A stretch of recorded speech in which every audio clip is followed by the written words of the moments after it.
Thank you very much, Alberto.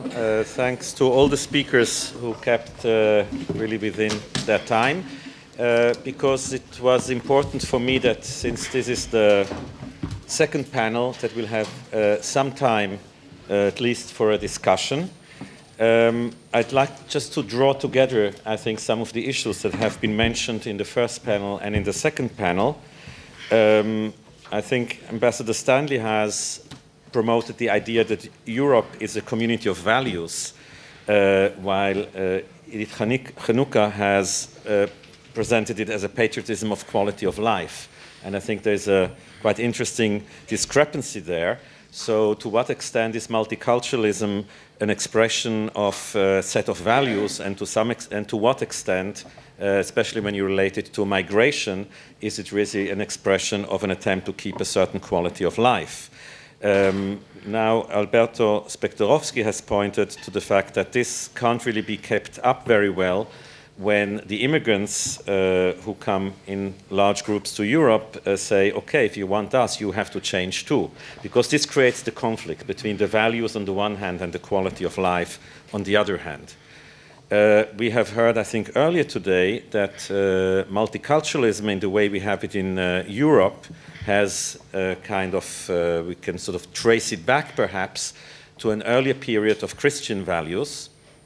I think Uriah has pointed to the question that is raised when this multiculturalism is challenged, that this sort of more or less pushes Europe back to the question, so what are you? Are you the source where you come from, this kind of Western Christian position, or are you something that completely has disconnected from that and therefore opened itself up? In a way, I think one could say perhaps that multiculturalism is a transformation of a type of secularized Western Europe. It never developed in that way in Eastern Europe. There where a different type of secularization has taken place. And in fact, I think it developed as a response to negligible minorities that were no threat, even though they may have illiberal within, but their lack of liberal values had never been a threat to the environment. And the assumption was that these negligible minorities will stay like that. But with migrants, it's very different. They grow, and Ambassador Stanley has pointed to the fact that Europeans don't proliferate in the way they should if they want to keep up with the migrants. So there's a demographic background to this whole debate that I think one cannot ignore. And this, I think, leads us to the point that Manny Mautner has raised, which is the transformation of the discourse on minorities from a multicultural discourse into a security discourse, which I think can be understood perhaps as a reaction to the feeling of being threatened. When you feel threatened, you move away from being tolerant to the feeling that you have to secure yourself. So I think this would explain this kind of transformation, that here multicultural values are applied to a group for which they have never been intended, namely a quickly growing group that has a homeland somewhere else. Or that at least is the European perception. It has always been intended for small, negligible groups that have no other homeland. So I think these are some of the issues that have come up here, but I'm sure there are perhaps questions within the panel and perhaps also from the audience. So any questions, comments, reactions are welcome.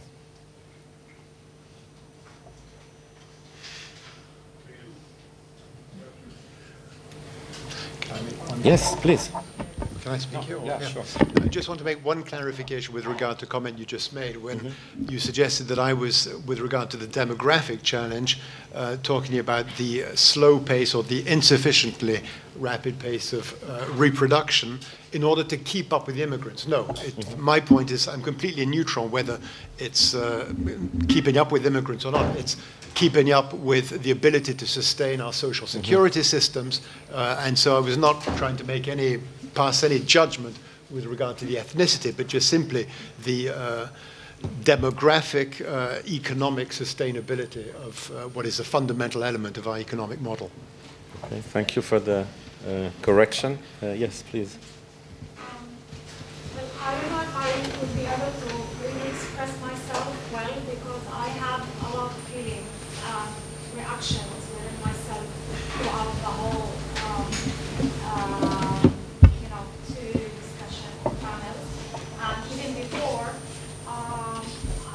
it really struck me that there is no one-armed lecturer in here. That, you know, we're talking about multiculturalism, and where is it? You know, where is it really? Because I think if we are lecturing about it and about all sorts of reactions that lead to the fact that the minority that feels that it's not heard, or that the majority needs to a little bit widen, you know, its limits. So where is it really here when we are talking about it? I'm really disappointed about that. That's one thing. The second thing is, like, you know, I'm reading here that it's like multiculturalism, but I didn't really hear that in the lectures. I heard about maybe biculturalism has been Europe and Islam, and I would think that there are, you know, other cultures in Europe, and it's not only Muslims. And I find it really, I was not surprised, you know, of the lectures, because it's so much like mainstream Israeli, and I would love for the Israeli audience to hear something different, you know, that not just that Muslims are threatening the Western world, and then Israel is talking about it from, you know, way behind, and kind of like, you know, just looking at it. And I hear it, you know, every day, and I read about it every day in the news, and then it's here, right in front of me, and I would have expected, you know, to hear something that is like a little bit, that would make, you know, the audience like kind of, you know, think a bit differently, you know, not hear the same things again and again. Okay, I think that's definitely important that this has been said here, and that at least your voice has been heard here. And I think concerning the panel, I think you have a point. Yes. Please. I like to take an assumption which is not correct, but still Europe has many cultures, many people, each one developed cultures for hundreds of years, but towards the outside, I like to take it as a European culture which is still relatively, let's say, monoculture in respect to outsiders. And I like to take now here the example. You had Jewish communities in Europe for over 1,000 years. The Jewish community, whether it was 10 families or sometimes more than half the village, never challenged the general people among whom they lived. They kept to the culture, to the religion, to the habits, to the dress, whatever, but they never challenged the outside. In contrast to what we heard and we know, the Arab and Muslim, mainly Muslim, part of it being Arab, other part is Pakistani and Bangladeshi and so on. Indian is not Muslim in this respect, or very little, which is challenging the community into which they moved. They don't really try to integrate. They try to do the opposite. They try to integrate the community to which they moved to become what they are and brought with them. And I think that's a big danger. And I think it's not only in Europe. I mean, in Israel can feel to some extent the same thing. And I like to bring this point forward. Yeah, I think this has been the point that Alberto addressed. So the speakers on the panel, just to wait a second, will have the opportunity to respond. I want to give some more people of the audience to have a chance to say something. Months ago, participated there's a conference of European policemen in Dublin, the European Diversity Policy Conference. Diversity is a new word in Europe today for multicultural. They are not talking about culture or multicultural diversity. It's the Kinut word, the new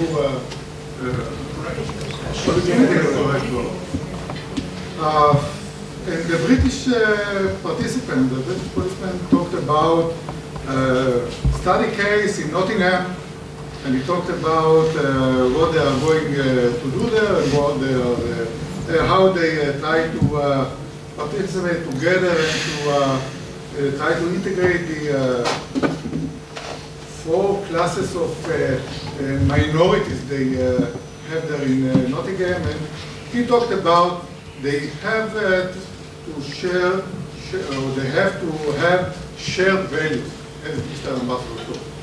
And then I asked him face to face, I didn't want to embarrass him in public. What are the shared values? In practice. And he said, oh, we go together to see football plays and sitting in pubs, etc. So when we are talking about shared values, we have to know that we are not the people that have to, that doing the integration. The police man, the policewomen, the public make the integration. They have other interpretation of the idea of shared values. This is one comment that I want to say. And the other one, it's raised by the Irish representatives, that what we are talking about multicultural, we are talking about diversity, but what about the rights of the majority? We don't want to change our way of life. Why do the newcomers ask us to meet somewhere in the middle or wherever? So there is a problem, not only in Europe, but in Europe this is the issue today, and we have to understand we don't know when we are talking about values and we are talking about multiculturalism, what is the normal way of life that we are heading toward. Thank you. Please. Okay, first I would like to thank you very much. It was extremely interesting. I would like to ask Ambassador Stanley about your personal opinion about the possibility of the collapse of the European Eurozone.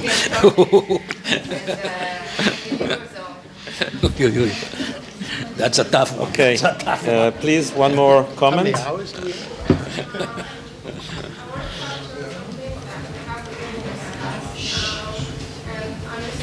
Can you speak up? It's difficult to hear you. I'm wondering, and I'd like your comments about it, if you think that there is somewhat influence of the internal problems and the internal debate in Europe regarding Islam on European foreign policy, and specifically how the European Union will be looking at rising Islamist parties in our region, specifically Egypt or Tunisia and such.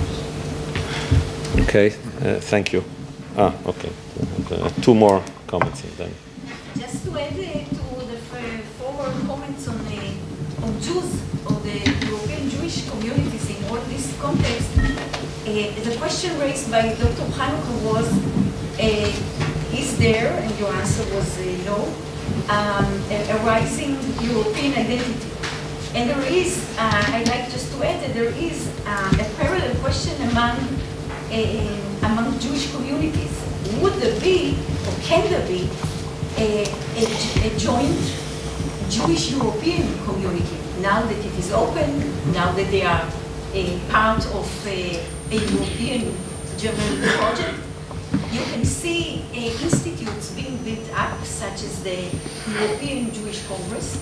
Now there is a European Jewish Parliament that has just started. We'll see what will come out. And again, despite of the deep differences between and among the Jewish communities, there is such a question. Could there be such an identity and institutes that would be parallel? But I agree with your comment. They do not challenge Mr. Ambassador, with all due respect to your wish to be diplomatic, there is a demographic grave problem. When you say that, you don't judge that. You say that there is that a birth rate in Western and Central European countries is 1.1 or 0.9 compared to the immigrants with the multitude of so there is a question of numbers also between the Jews and the huge Muslim minority and the general society. Jews can keep to themselves and do keep to themselves because of being small, so much smaller communities. You don't challenge because you really can't. You can intellectually, but certainly not demographically. Yes, you wanted to comment. First of all, I would like to concur with the young lady comment about the discussion. The first session and this session mainly on the challenges of the Muslim minority in Europe, the minority not. I think there are more minorities and there are more communities there, and they politically maybe we don't hear about them. Maybe they are not challenging so much, but they are there. This is the first comment. The second one is more a comment and a question and a reason. Actually, what I'm lacking here is maybe a sociological, ecological point of view. But as a layman who visits Europe quite often, I saw and I learned to see and I learned how the minorities, the newcomers, the new immigrants, how they change Europe to the better. Because before that, remember after the Second World War and the development, how the immigrants contributed to the development of Europe, not only from the political, from the economical point of view, industrial, but also from the cultural point of view. And this, I think we should have at least heard something about their contribution, not only the challenges. Okay, please. Yeah, I'm sorry I was late, but I asked people what was the discussion here, and they...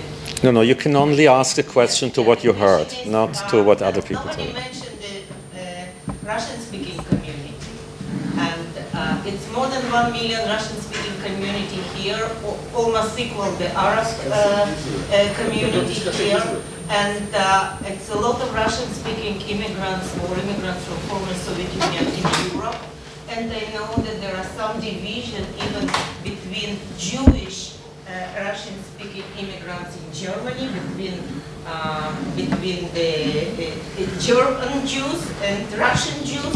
There is also Russian-speaking Jewish Congress and European Congress and World Congress, and they live here in enclaves.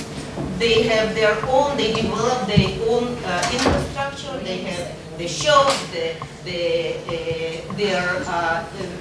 hairdresser, everything. And of course the culture. How would we say? Do we share the common values here? And they also go and vote together as the the big group. So and what happens that Russian-speaking newspapers, they have newspapers, 2 Russian-speaking radio stations, the TV station, and they say that multicultural conception has failed in Europe and has failed here. So we have to be all Israeli Jews, but we don't. So there are scientists here, and I would be very much interested to hear their opinion. Thank you. I think most of the questions go in the direction of if multiculturalism means the majority also have to change their way of life in one way or another, then the majority is quite unhappy about that. The majority is quite happy to give the minority rights as long as it does not affect the majority. We are happy to have a panel here to talk about multiculturalism, but we don't have somebody from the minority here on the panel. At the moment it affects the majority, we are less happy about multiculturalism. So I would like to give each of you 2 minutes to react to that challenge, that we have multiculturalism in institutions, we have multiculturalism in foreign policy and so on, and we had, but I would like you to really to focus on the main issue I think that has come up, that the Jews have been presented as a group that does not challenge the way of life of the majority, that therefore sort of lives in its own environment.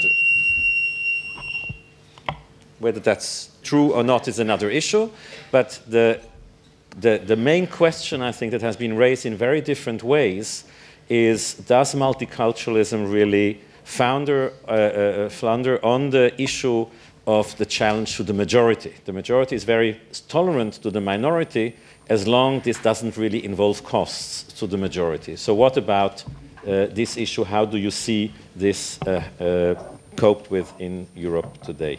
Please, Ambassador Stanley, you be the first to respond, perhaps. No, I think you've correctly identified what is maybe at the very heart of the whole debate. But I think we can start connecting different ends, because I think we do have to refer back to values. I mean, how can you have a situation which a majority will welcome or will accept a minority, whether it's a challenging minority or a minority that acts in a slightly different way, without referring to the fact that I believe where we stand in Europe is a community of values, which is liberal values, where the connection, the contact between the minority and the majority is obviously going to be a moving border. It's not going to be just one block standing still and then the minority coming in, penetrating and assimilating itself or maintaining itself as little islands within that bigger majority world. Both are going to have to move towards each other. And I think one of the issues which sometimes does trouble me in this debate is the time dimension. I mean, if you were to be sitting somewhere in France in the year 1700 and at random you stopped somebody in a small town in the countryside and said, "What are you?" very few of them would have said, "I'm French." They would have said, "Oh, I'm Gascon, I'm Breton, I'm, you know, whatever." The identity, obviously, as we know, with the evolution of the nation state in Europe over a fairly short period of time, and it was a fairly short moment in European history of 200 or 300 years, I think we have to be very much aware of the fact that we're looking at problems or issues of the absorption or the relationship between minority immigrant groups in a 30, 40-year time frame. This is a new 1-2 generation phenomenon. And I think we have to look back a little bit at the longer term of historical developments in Europe and see that, you know, our societies, you know, from 1500 to 1900 in most Western European and Eastern European countries, all European countries, changed tremendously. But you have to give it a little bit of time. But I think the majority clearly has to move as well. It's not just one group which has to make all the concessions. I agree very much with what you said. I think the benefits of immigration are constantly overlooked. And certainly the immigration, I mean, the demographic, it's, for me, I'm completely neutral as to whether the new child is of any religion A, B, C, or D, or color A, B, C, or D. We're looking for future contributors to our industry, to our economy, to our social welfare system. That's the basic, when you're looking at the demographics from an economic point of view. Thank you, Ambassador Stanley. Please, Edith. I wish to, I wish to agree with much of the points raised by Alberto. I wish to return to constitutional patriotism of Habermas and say that the European ideals, as your ambassadors put it, are based on values of liberalism, of democratic practice. And immigrants that come into a country have to suit themselves to these ideals because they chose to come to this society. So I think that more bending has to be on the other side, on the immigrant side, than on the European side. And when I said the community of quality of life, I meant I did not disregard all the liberal values, which are very important. I only say that for Europeans, that's one of the things that connect them, that explains to them what is the benefits of integration. Okay, thanks, Manny. Okay. You said. Okay, I'd like to introduce into this discussion the word that I think signifies the most important underlying force of all these processes, which is capitalism. What we have here is aging countries in Europe who need labor, hopefully cheap labor, and they bring over cheap labor from faraway countries, from faraway cultures. A Marxist would say these are processes of exploitation. And a cruel deal is being struck between the parties. That is to say, the immigrants want to improve the standards of living, and hopefully that's what they would eventually get, or at least their children would get. And the absorbing countries enjoy the benefits of cheap labor, and we all enjoy it, even... The countries of the rich enough because they send the money back home. Yeah. So, but for the long run, and even not for the medium range, you cannot reap the benefits of cheap labor without causing major problems, major troubles, major social upheavals if you don't invest in social integration. And here I would like to conclude by contrasting Europe to Canada. Canada has gone through similar processes and for the same motivations, for the same motives. But Canada invests over 7 billion Canadian dollars every year in social integration and, more importantly, in educating its population from the age of 1-year-old to 99-year-old, that you need to apply and to internalize what I call the virtues of multiculturalism. That is to say, you need to be tolerant, respectful, and treat every human being as an equal to yourself. Once you want to reap the benefits without investing all those enormous social costs that it takes, you'll end up in a catastrophe. Okay, thanks. Alberto, I hope we won't end on such a serious and severe note. I hope you will improve our spirit now a bit, lift it up after the serious warning we just got. I must say that I agree with Furia.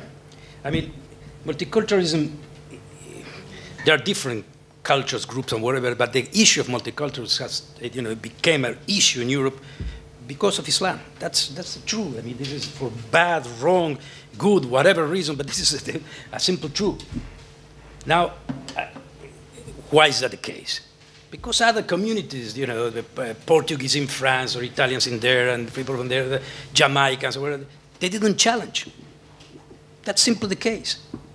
Muslims did challenge, but, and this is the point, challenge is not a bad word. Challenge is a good word.